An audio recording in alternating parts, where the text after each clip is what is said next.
Hello, ഇന്ന് ചിന്നുവിൻ്റെ കല്യാണത്തല എന്നാണ്. അപ്പം ഞാനും അമ്മയും കൂടെ വൈകുന്നേരം കല്യാണ വീട്ടിലേക്ക് പോവാണ്.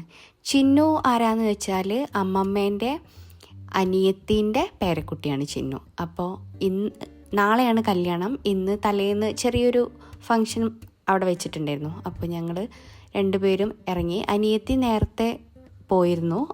ഒരു രാവിലെ 10 മണിക്ക് കഴിഞ്ഞതിൻ്റെ ശേഷം അവൾ മാമൻ്റെ വീട്ടിൽ പോയി ചിന്തുവിൻ്റെ കൂടെ വരാൻ വേണ്ടിയിട്ട്. ഞങ്ങൾ അവിടെ എത്താൻ കുറച്ച് ലേറ്റായിപ്പോയി. അവിടെ എത്തിക്കഴിഞ്ഞപ്പോൾ തന്നെ വേഗം ഫുഡ് കഴിക്കാൻ പോയി. അങ്ങനെ പിന്നെ ഒന്ന് ഫ്രീ ആയപ്പോൾ പിന്നെ എല്ലാവരും കൂടെ വന്ന് ഫോട്ടോസൊക്കെ ഒന്ന് എടുക്കാൻ പോയി.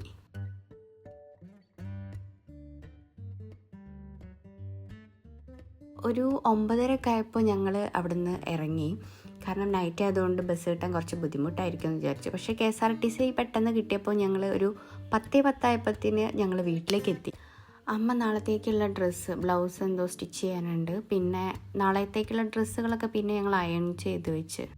അച്ഛന് ഡ്യൂട്ടി ഉണ്ടായിരുന്നു. അച്ഛൻ വന്ന് കഴിഞ്ഞതിൻ്റെ ശേഷം ഞങ്ങളൊരു ഓട്ടോ വിളിച്ച് പിന്നെ വീട്ടിലേക്കല്ല, കല്യാണ ഓഡിറ്റോറിയത്തിൽ വെച്ചിട്ടാണ്. അപ്പോൾ അവിടേക്ക് പോയിക്കൊണ്ടിരിക്കുകയാണ്. എയർപോർട്ടിൻ്റെ ആ ഭാഗത്തായിട്ടാണ്, ആ ഭാഗമല്ല, കുറച്ചങ്ങോട്ട് പോകാനുണ്ട്.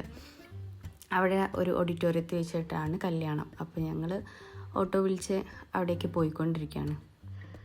ചിന്നു സാരി കൊടുത്ത് വന്ന് സുന്ദരിയായിട്ടുണ്ട് കാണാൻ. അപ്പോൾ അമ്മ അവളുടെ അടുത്ത് സംസാരിച്ചുകൊണ്ടിരിക്കുക. കല്യാണം 10:45-നും 11:45-നും ഇടയിലാണ്. കുറച്ച് കഴിഞ്ഞപ്പോൾ തന്നെ ചെക്കൻ വന്നു. പിന്നെ ചെക്കനെ നമ്മൾ മണ്ഡപത്തിലേക്ക് കൊണ്ടുവരുമല്ലോ, അങ്ങനെ കൊണ്ടുവരികയാണ്. പിന്നെ ചിന്നു വന്നു താലൊക്കെ കൊണ്ട്. താലികെട്ടിൻ്റെ വീഡിയോസൊന്നും പിന്നെ എടുക്കാൻ കഴിഞ്ഞില്ല. ഫുൾ ആൾക്കാരായതുകൊണ്ട് സ്റ്റേജിന് മുന്നിൽ മൊത്തം ആൾക്കാർ, ക്യാമറമാനൊക്കെയാണ്. അപ്പോൾ അതെടുക്കാൻ പറ്റിയില്ല. പിന്നെ അത് കഴിഞ്ഞതിൻ്റെ ശേഷം ഞങ്ങൾ കഴിക്കാൻ പോയി. ബിരിയാണി ആയിരുന്നു, നല്ല സൂപ്പർ ബിരിയാണി.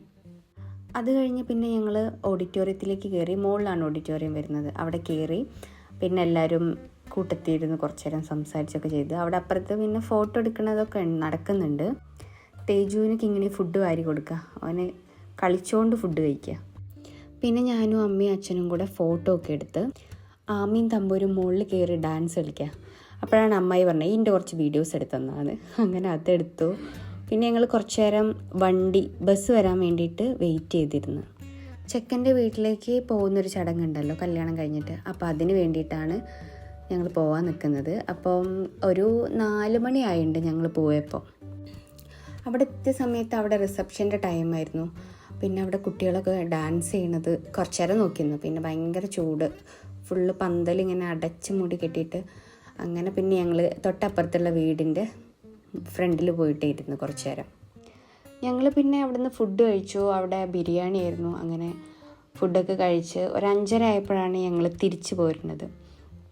പിന്നെ ഞങ്ങൾ കൊട്ടപ്പുറത്ത് ഇറങ്ങി, ഞാനും അമ്മയും കൂടെ. പിന്നെ അവിടുന്ന് ബസ് യൂണിവേഴ്സിറ്റിക്ക് ഉണ്ടായിരുന്നു, അത് കിട്ടി. അങ്ങനെയാണ് ഞങ്ങൾ വീട്ടിലേക്ക് എത്തിയത്. അപ്പം നമുക്കിനി വേറൊരു വീഡിയോയിൽ വീണ്ടും കാണാം.